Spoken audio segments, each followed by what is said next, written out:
So today's topic is impulse. अभी impulse क्या थोड़ा different kind of topic है. Impulse आखिर होता क्या है?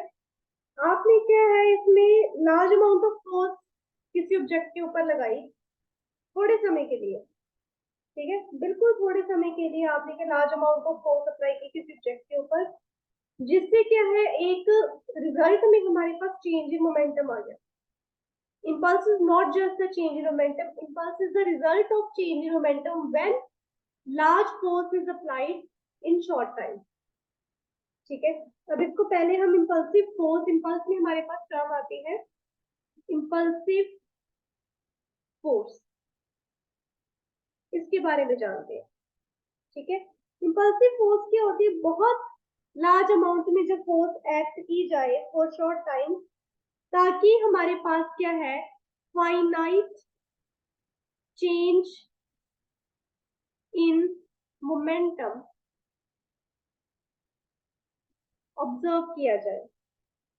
उसको उस काइंड ऑफ फोर्स को, यानी कि वो जो लार्ज अमाउंट ऑफ फोर्स है, उस लार्ज अमाउंट ऑफ फोर्स को हम क्या कहते हैं? लार्ज अमाउंट ऑफ फोर्स को जो किसी ऑब्जेक्ट के ऊपर लगी है उसको क्या कहते हैं हम? Impulsive force. ठीक है. अब इसकी बहुत सारे एग्जांपल्स हैं. क्रिकेट देखते हो आप. क्रिकेट में जब बैट को बॉल हिट करती है तो बॉल जो है एक पर्टिकुलर स्पीड से आ रही थी, बैट ने उसके ऊपर सिर्फ कुछ सेकंड के लिए बहुत जोर से फोर्स अप्लाई किया, उसको हिट कर दिया. उससे चेंज इन मोमेंटम क्या हो गया? ऑब्वियसली चेंज इन मोमेंटम हुआ है, बॉल की वेलोसिटी चेंज होगी, है ना. वो बॉल की वेलोसिटी एकदम से चेंज हो जाती है, तो वेलोसिटी चेंज होगी, that means change in momentum हमारे पास फाइनाइट फॉर्म में आ गया. या फिर कील है, उसके ऊपर बार बार के हथौड़ा मारा जा रहा है ताकि उस कील को इंसर्ट कर दिया जाए इधर इन वॉल और इन सम वुडन फ्लैग और वुडन प्लेट. उस केस में भी जो हमारे पास चेंज इन मोमेंटम आएगा वो देखने को मिलेगा. ठीक है. नेक्स्ट हमारे पास है force experience by a person. जब वो क्या है सर्टेन हाइट से मार्बल फ्लोर के ऊपर गिर जाएगा. जब जैसे लोग ऊंची बिल्डिंग से के नीचे मार्बल के फ्लोर के ऊपर गिरते हैं तो इतनी चोटें लगती है. ठीक है. क्यों? ढेर सारी अमाउंट में फोर्स लगी. पहले तो वो एक पर्टिकुलर वेलोसिटी से आ रही थी ना नीचे, जमीन के साथ हिट हुए, वो जो हिट हुए that is a force.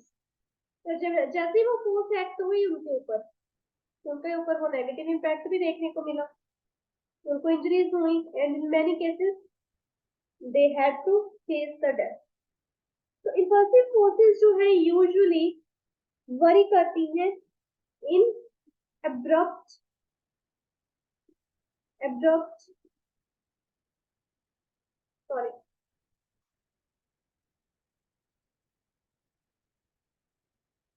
Abrupt and complicated manner में. ये हमेशा ऐसी होती है कॉम्प्लिकेटेड, जिसमें कुछ ना कुछ नुकसान हो रहा है, कुछ एक चीज टूट रही है, बहुत जोर से हिट हो रही है, और वो इतनी क्विक होता है, यानी कि वो टाइम पीरियड इतना कम होता है कि समटाइम्स उस टाइम पीरियड को हम नोट डाउन भी नहीं कर पाते, हम स्टॉप वॉच से मेजर तक नहीं कर पाते.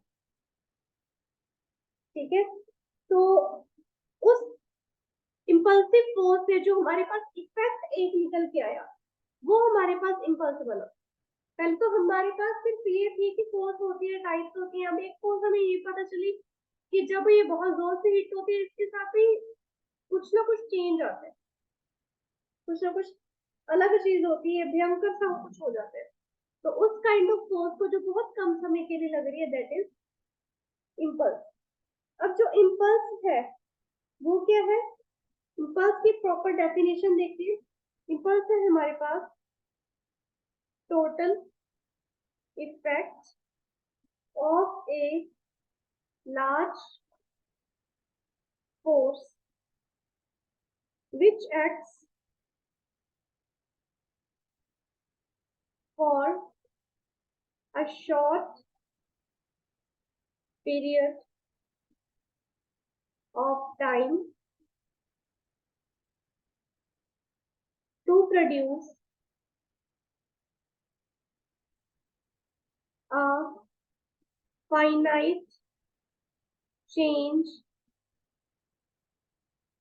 in momentum।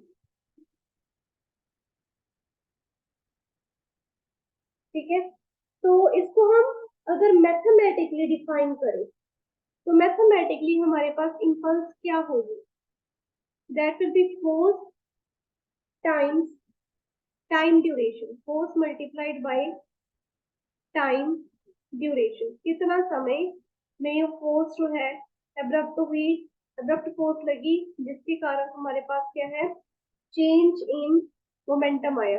वो चेंज इन मोमेंटम सिर्फ उस वक्त की हिट करने का नहीं है, उससे पहले और उसके बाद का है। हिट करने से पहले क्या था, फोर्स लगने से पहले क्या था, फोर्स लगने के बाद, तो टोटल चेंज इन मोमेंटम है। ठीक है, अब इम्पल्स को हम सिंबलाइज करते हैं विद जे। फोर्स हमारे पास क्या है, वेक्टर क्वांटिटी है, मोमेंटम हमारे पास वेक्टर क्वांटिटी है, तो हमारे पास इम्पल्स भी क्या है, वेक्टर क्वांटिटी बन के आएगी। इसकी डायरेक्शन हमेशा वही रहती है जिस डायरेक्शन में हमारे पास फोर्स आई है या जिस डायरेक्शन में चेंज इन मोमेंटम हो रहा है। और जो इम्पल्स है इसकी वैल्यू हमारे पास पॉजिटिव, नेगेटिव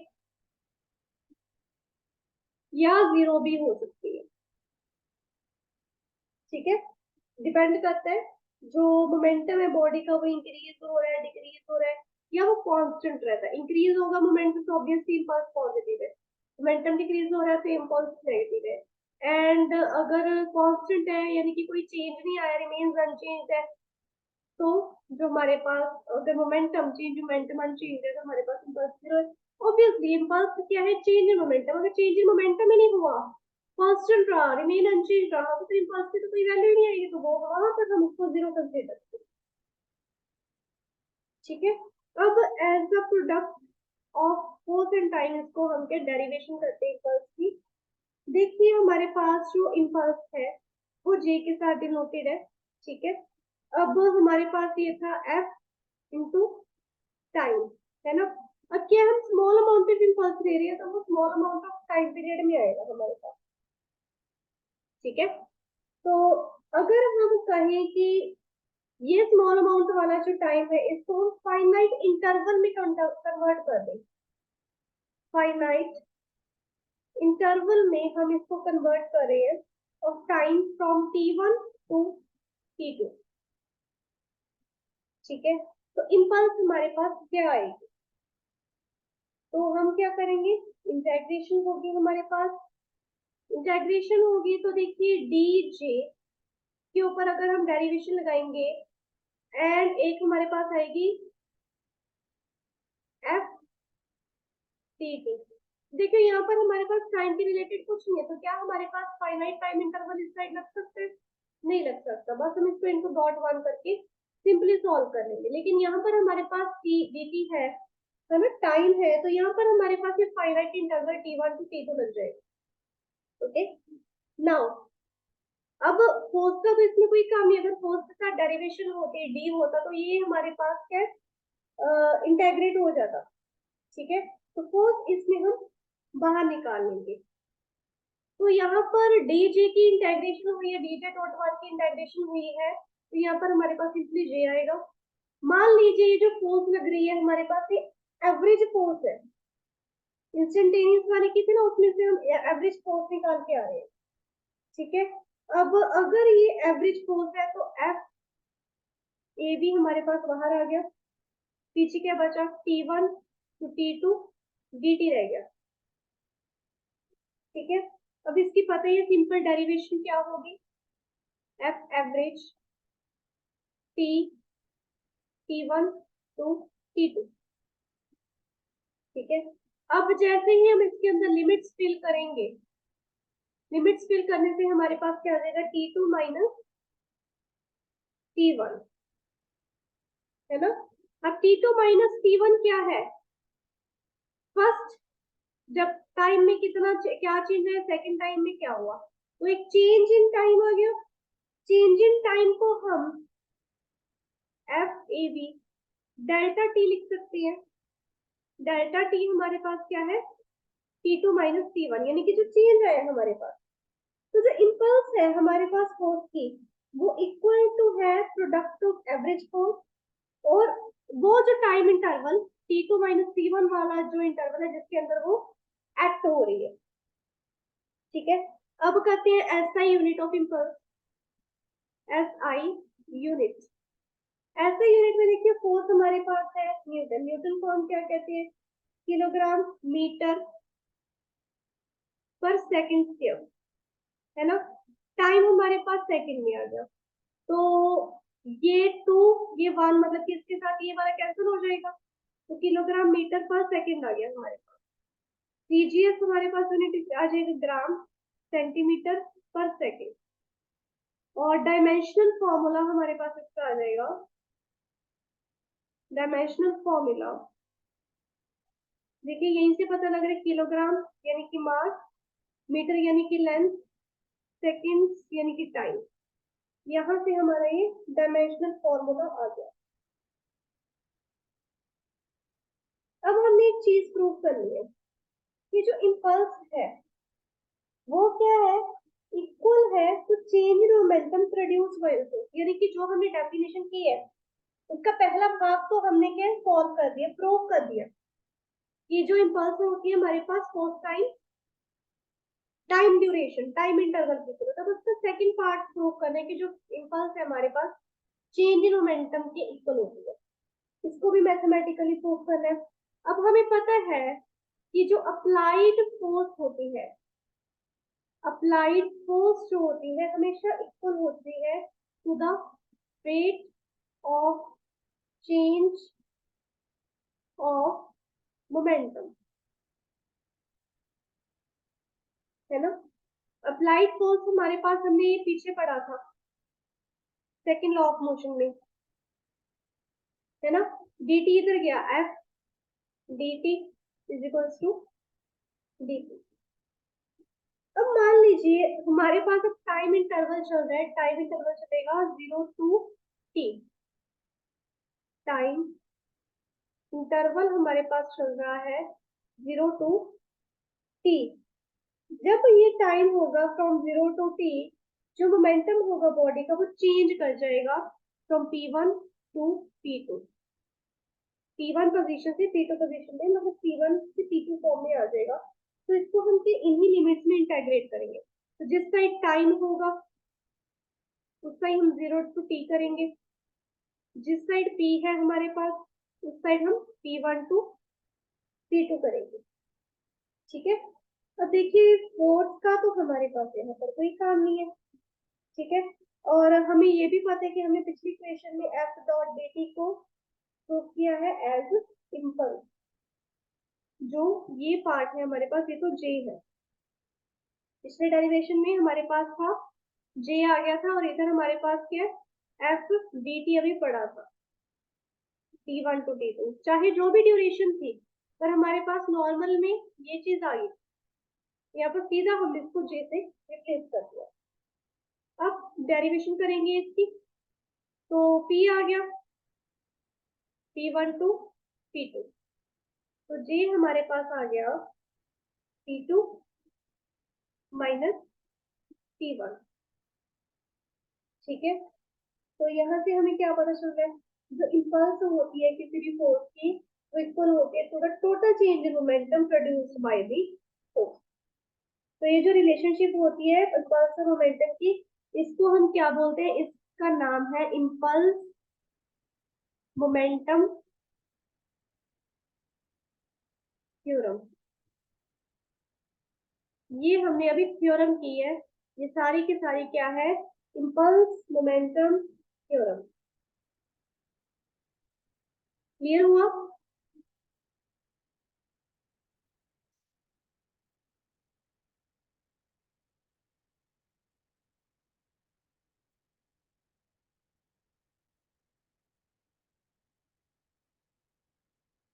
आगे करते हैं, इम्पल्स को अब हम ग्राफिकली मेजर करेंगे बेटा।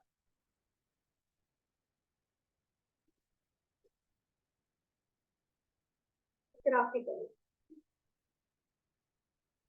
ग्राफिकली कैसे मेजर करते हैं, मान लीजिए हमारे पास कांस्टेंट फोर्स एक्ट कर रही है, कांस्टेंट फोर्स is acting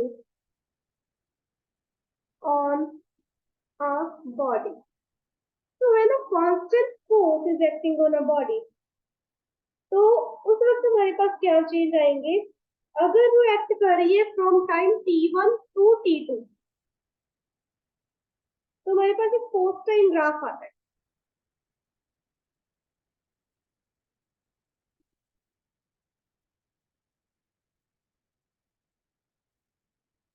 ठीक है, इस साइड हमारे पास टाइम चलेगा, इस साइड हमारे पास फोर्स चल रही है। ठीक है, चेंज कितना बोला हमने? t1 से लेके t2 तक। अगर 0 टू t होता तो हम यहाँ से शुरू करते, दैट मीन्स कहीं कहीं वैल्यू से शुरू करें तो t1 से t2 तक जा रही है। ठीक है, तो देखिए फोर्स कांस्टेंट है during the time of t1 to t2, force constant रही, उतनी रही जितनी उसकी वैल्यू थी। मान लीजिए यहाँ पे 10 न्यूटन थी, तो वो 10 से रही, वो चेंज ही नहीं हुई, इट रिमेन्ड अनचेंज्ड। तो यहाँ पर हमने क्या किया, इसके अंदर छोटे छोटे चेंजेस कर लिए, मतलब इसको इसके साथ कनेक्ट करके इसको अगर हम शेड करें तो ये हमारे पास क्या बन रहा है? एक रेक्टेंगल बन रहा है, ए बी सी डी। ठीक है, अब ये जो रेक्टेंगल है हम इसका एरिया भी निकाल सकते हैं। वो एरिया ऑफ रेक्टेंगल हमारे पास बन जाएगा ए बी सी डी का लेंथ इंटू ब्रेथ। अब लेंथ क्या है? एडी, एंड ब्रेथ है हमारे पास एडी। एडी की वैल्यू क्या है हमारे पास? ए टू डी। देखिए यहाँ पर ये हमारी फोर्स जा रही है, दैट मीन्स यहाँ तक हमारी ये सारी फोर्स है, तो ये सारा का सारा पार्ट हमारे पास किसका आ जाएगा? फोर्स का, एफ। तो एडी भी हमारे पास क्या फोर्स है? एफ। अब ए बी, ए बी यहाँ से यहाँ, यहाँ से यहाँ, यानी कि हम चेंज मेजर कर रहे हैं, तो T2 माइनस T1। ठीक है, जिसको हम क्या, सिंपल टी, टी हमारे पास T2 माइनस T1 आ सकता है, सिंपल टी के साथ भी डिनोट कर सकते हैं। ठीक है, which will be equal to the magnitude of impulse of force F in time interval T। ये कब होगा? जब हमारे पास क्या है? कांस्टेंट फोर्स एक्ट करिए, याद रखिए कांस्टेंट फोर्स।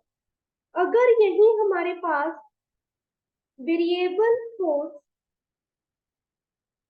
एक्ट कर रही हो, when variable force is acting on a body, ठीक है, तो इसमें हमारे पास क्या चीज आएगी? मान लीजिए वेरिंग फोर्स है, उसका टाइम है from t2 minus t1, change आ गया, चेंज इन टाइम या ड्यूरेशन है। उसका जो फोर्स टाइम ग्राफ होगा वो देखते हैं पहले।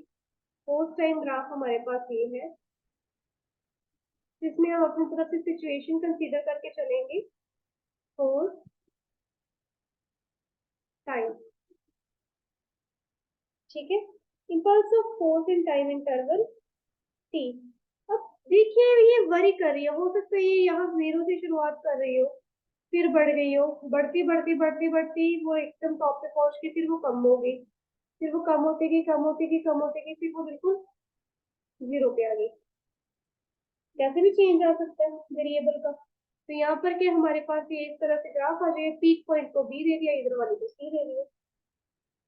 अब हमें पता है जो इम्पल्स होती है हमारे पास 0 to T F D T की इक्वल होगी। ठीक है, अब 0 टू टी हमारे पास एबीसी जो कर्व आ रही है उसके नीचे वाला ये वाला एरिया। ठीक है, तो यहाँ पर जो एरिया अंदर आएगा फोर्स टाइम ग्राफ में हमें इंफॉर्मेशन देगा of the impulse of given force in given interval of time. अब इम्पल्स की हमारे पास बहुत सारी एप्लीकेशन है। वो एप्लीकेशन क्या है? सबसे पहले हम प्रैक्टिकल एप्लीकेशन देखते हैं। Practical application of impulse.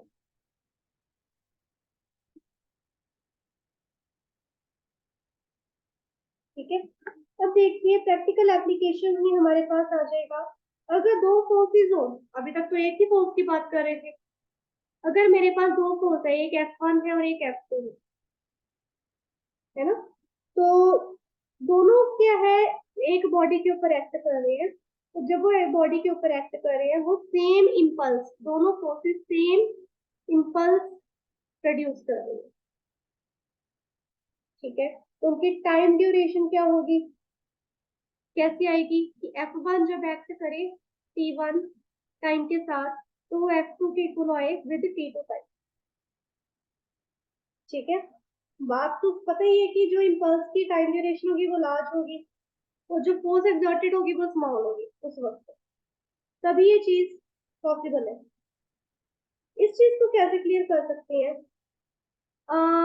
देखिए फोर्स यहाँ पर इस केस में, फोर्स इस केस में सॉरी स्मॉल रहेगी, force will be small and time duration हमारे पास लार्ज हो जाएगी। तो थोड़ा सा चेंज आ गया यहाँ पर।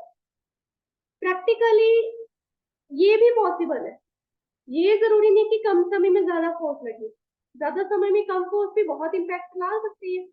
वो कैसे, जैसे क्रिकेट प्लेयर है जो बॉल आउट करते हैं, कैसे ऊपर से छक्का मारा चौका मारा, या कैसे भी बॉल ऊपर से जब नीचे की तरफ आ रही है, किसी प्लेयर ने उसको कैच कर लिया क्रिकेट में, क्रिकेट के मैच में, जैसे वो कैच करेगा बॉल को वो यहीं पर नहीं रखेगा, वो इधर लंबे समय तक इसको ऐसे ही करता रहेगा, मतलब 5 से 10 सेकंड तक क्या वो इसको धीरे धीरे करके ऐसे ले जाता है। क्यों, ताकि टाइम ड्यूरेशन बढ़ जाए। जब टाइम ड्यूरेशन बढ़ेगी तो उसके हाथों पे वो बॉल हिट की है, तो उसकी जो फोर्स वो एक्सर्ट कर रही है वो स्मॉल हो जाएगी। ठीक है, तो जो इंपल्स हमारे पास जब उसने बॉल को कैच किया था, किसकी इक्वल थी, फोर्स इनटू टाइम टेकन। जब जो प्लेयर है अपने हाथों को पीछे की तरफ खींच लेता है, तो वो प्लेयर उस टाइम ऑफ कैच को, जो टाइम ऑफ कैच है उसको इंक्रीज कर देता है, जिसके कारण जो फोर्स उसके हाथों पे लगी है, एक बार तो हल्का सा जर्क लगता है, वो धीरे धीरे कम हो जाती है, तो वो नुकसान नहीं पहुंचाती, वो इंजरी नहीं पहुंचता। सेकंड, अगर पर्सन जो है सर्टेन हाइट से फॉल करता है, ठीक है, मान लीजिए एक पर्सन है,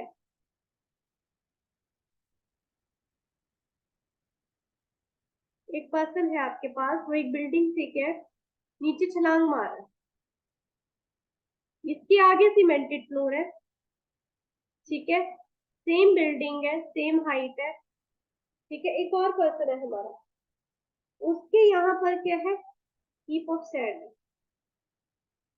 यहाँ पर है हीप ऑफ सैंड, इतना काफी सारा सैंड ही सैंड है यहाँ पे, यहाँ पर क्या सीमेंटेड फ्लोर। देखिए क्या फर्क होगा, जो पर्सन सीमेंटेड फ्लोर पे छलांग लगाएगा, जंप करेगा, नीचे गिरेगा, उसको मोर इंजरीज होंगी as compared to the person that falls on the heap of sand. That person will have less injuries or no injuries. Now why so, दोनों केसेस में change in momentum, total change in momentum same है, दोनों cases में impulse same है, बस फर्क क्या है, जो सीमेंटेड फ्लोर है उसमें जो पर्सन है एब्रप्टली बहुत बुरे तरीके से रुक जाएगा, वो पर्सन यहाँ आता आता एकदम से यहाँ पे रुक जाएगा, उसकी इतनी अमाउंट में, काफी हाई अमाउंट में वेलोसिटी होगी, जब एकदम से रुकेगा उसको इंजरी होगी। ठीक है, क्यों, जो सीमेंटेड फ्लोर है वो लार्ज अमाउंट में फोर्स एक्सर्ट करेगा towards that person to stop him, ठीक है, जिस कारण उसको सीवियर इंजरीज हो सकती है। लेकिन जब पर्सन हीप ऑफ सैंड में गिर रहा है, जो सैंड है जैसे पर्सन इसके ऊपर गिरेगा ना, ये सैंड जो साइड्स पे ऐसे खिसकनी शुरू हो जाएगी, उस पर्सन को अंदर जगह बना देगी नीचे तक, जैसे जैसे पर्सन नीचे जाता जाएगा जगह बनती जाएगी नीचे। अब इसमें सेम बॉल वाला काम हुआ है, पर्सन सेम इंपल्स से, सेम टोटल चेंज मोमेंटम से नीचे आ रहा था, लेकिन जब उसका टाइम बढ़ गया, time of getting on the floor बढ़ गया, उस वक्त फोर्स जो है धीरे धीरे करके कम हो गई। ठीक है, उसको लंबा समय लगा रुकने का, तो इससे क्या उस पर्सन के ऊपर जो फोर्स एग्जर्ट होगी थी जो कम हुई, उससे लेस इंजरीज होंगी। ठीक है, थर्ड करते हैं, जो ऑटोमोबाइल्स है उनके साथ शॉकर्स दिए जाते हैं। पता है ना शॉकर्स क्या होते हैं? जो एकदम से जो है जब भी व्हीकल मूव करता है अनइवन रोड पे तो उसको क्या धक्का लगता है।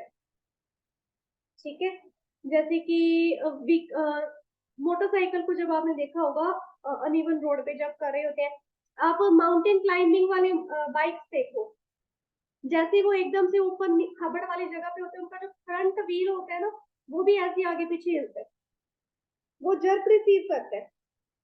अब ये जो व्हील आगे पीछे हो रहा है ये है शॉकर। जैसे ही आगे पीछे होता है ये टाइम को बढ़ा देता है उस जर्क को, जिससे क्या है वो फोर्स जो पर्सन के ऊपर बैठी को लगनी थी वो व्हील अपने अंदर दे देता है, पर्सन को बहुत कम फोर्स मिलती है, बहुत कम धक्का मिलता है। अगर ये चीज ना हो तो सारा का सारा जो ऊपर खाबड़ रास्ते पे जाने वाला जो धक्का है आदमी को मिलेगा और आदमी के इंजरी के चांसेस हो जाएंगे। ठीक है, तो थोड़ा बहुत धक्का धक्का मिलने के कारण जो उसका जो ट्रेवल है वो काफी हद तक क्या है कंफर्टेबल हो जाता है। अब गाड़ी है, जब भी गाड़ी हम कभी थोड़ा उबड़ खाबड़ रास्ते से चलाते हैं तब हमें इतना धक्का नहीं मिलता जितना हमें बाइक पे बैठने में मिलता है। तो गाड़ियों में ज्यादा अच्छे या ज्यादा बढ़िया तरीके से शॉकर्स लगाए जाते हैं जिसकी हमें बाइक या स्कूटी के ऊपर होती है, तो तब इतनी हमें इंजरी नहीं होती, ना ही हम ऐसे बहुत ज्यादा उछल उछल के जाते हैं गाड़ियों में कि हमारा सर टकरा जाए, अनलेस आपकी हाइट बहुत ज्यादा है। ठीक है, फिर है बफर जो ट्रेन की बॉगीज होती हैं उनके अंदर बफर्स प्रोवाइड किए जाते हैं, वो बफर्स का भी सेम काम होता है ड्यूरिंग शंटिंग। ये क्या है डिक्रीज कर देते हैं फोर्स ऑफ इम्पैक्ट को बिटवीन द बॉगीज, जिससे क्या है जो बॉगीज है तो ये जर्क से बच जाती है। अगर बॉगी को जर्कने लगेगा तो जो ट्रेन के अंदर माल पड़ा है या आदमी पड़ा है उसको भी ज्यादा धक्का नहीं मिलेगा। ट्रेन का सफर बहुत ही ज्यादा कंफर्टेबल होता है, वो आदमी बैठे बैठे थोड़ा बहुत हिलेगा आगे पीछे इधर उधर बट उसको ज्यादा धक्का नहीं पड़ता। ठीक है, फिर है चाइना वियर। जो देखो आजकल हम ऑनलाइन शॉपिंग कर रहे हैं, ऑनलाइन शॉपिंग में जो भी प्रोडक्ट्स आ गए, मान ली जी आपने शैम्पू की बोतल मंगा ली, वो कांच की बोतल थी तो उसके आसपास के वो रैपर चढ़ाया जाएगा, वो पॉप अप वाला रैपर जिसको हम फोड़ते थे, खैर वो रैपर बंद हो गया, अब उसकी जगह पे दूसरे आ गए। या तो ये रैपर चढ़ा दिया जाएगा और ऊपर से क्या है आजकल पेपर की भी कवरिंग होती है ना, वो पेपर की कवरिंग के अलावा फिर जाके वो डब्बे में होता है। ये तो प्लास्टिक की या कांच की बोतल, अगर कांच की बोतल है वैसे यूजुअली कम ही होती है, उसके ऊपर डब्बा चढ़ाया जाता है फिर उसको और डब्बे में डाला जाता है, ये चीज होती है। ठीक है, जो चाइना वेयर्स हो गए, चाइना की चाइनीज क्रॉकरी मतलब चीनी का सामान जो हो गया बारीक चीनी वाला सामान, क्रॉकरी वगैरह होगी, कांच के गिलास हो गए, सारी की सारी चीजें क्या है जिस जो डाली जाती है पहले तो उनके आसपास थर्मोकोल फोम वगैरह होती है, ये पूरी मोटी सारी थर्मोकोल फोम होती है, फिर उसको डब्बे के अंदर डाला जाता है। वो छोड़ो, आप कोई भी इलेक्ट्रॉनिक गैजेट मंगा रहे हो, गैजेट नहीं अप्लायंस मंगा रहे हो, टीवी है फ्रिज है, वो टीवी फ्रिज कंप्यूटर लैपटॉप सबके आसपास की थर्मोकोल लगी होती है। ठीक है, फिर उसके अंदर वो एप्रियंस डाला जाता है, अप्लायंस डाला जाता है, क्यों? ताकि अगर झटका लगे तो झटका लगने से पहले वो सारे का सारा फोर्स है यहाँ यहाँ यहाँ यहाँ तक रह जाए, यहीं पे खत्म हो जाए, टाइम मिल जाता है फोर्स को एग्जर्ट होने में। जब वो टाइम मिल गया तो यहाँ पर तो पहुंचेगा ही नहीं, वो डैमेज कर ही नहीं पाएगा। ठीक है, तो ये होता है इम्पल्स, जिसको हम यूजुअली कहते हैं इम्पल्स ऑफ अ फोर्स। अब इसके रिलेटेड भी हमारे पास न्यूमेरिकल्स है जो कि आपका होमवर्क है। कल को हम करेंगे Newton third law of motion, उसकी इलस्ट्रेशन करेंगे, उससे रिलेटेड बहुत सारे न्यूमेरिकल्स आती हैं, जैसे हॉर्स एंड कार्ट प्रॉब्लम बहुत फेमस है, apparent weight of a man भी बहुत फेमस प्रॉब्लम है। ठीक है, उसकी रिलेटेड क्वेश्चन आती हैं, फिर उसके न्यूमेरिकल्स हो जाएंगे आपके पास। देन आएगा जो हमने लीनियर मोमेंटम वाला टॉपिक किया था उसमें आएगा कंजर्वेशन ऑफ लीनियर मोमेंटम। ठीक है, उसकी डेरिवेशन होगी, बहुत इंपॉर्टेंट है ये डेरिवेशन, एग्जाम में आने के चांसेस होते हैं। उसके एग्जांपल्स अगेन उसके न्यूमेरिकल। ठीक है। फिर रॉकेट प्रोपल्शन वाला आ जाएगा आपको टॉपिक। देन हमारा बनते हैं, इसके भी न्यूमेरिकल्स है। फिर आएंगे कॉन्करेंट फोर्सेस, जो थोड़ी सी टिपिकल है करने में। तब तक हमें 2-3 दिन लगेंगे, अभी कॉन्करेंट फोर्सेस में थोड़ा सा टिपिकल है। ठीक है, कॉन्करेंट फोर्सेस वाला एटवुड मशीन आती है इसमें, तो उसके बारे में हम बात करेंगे। चलिए, आज वाला टॉपिक बहुत इजी था, होप सो आपको समझ आ गया होगा।